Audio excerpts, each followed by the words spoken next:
Hey guys, it's Mila at WTI. I have a mini fridge that has really made my little coffee station perfect. This little mini fridge by Caynel is like a lifesaver. I only need something small to hold like the most essential items like coffee creamer or maybe even an energy bar.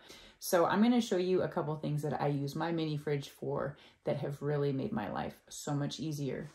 So all you got to do is pull. It's got a magnetic closure and it opens right up. As you can see, I have some face cream and some eye moisturizer, but this is really why I got it. You see it? I can put my creamer in here and have it accessible. And then I have my coffee machine here. So this is really the whole reason why I got the mini fridge. It just doubles as something extra, which hey, I'm not complaining. Just because it's small, you're definitely not skimping on power to keep things cold. I feel like this is just as cold as a standard fridge. So I'm very happy about that because who wants spoiled milk, especially with that being the whole purpose of the fridge.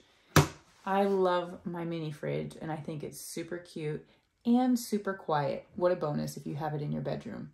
That's my point of view.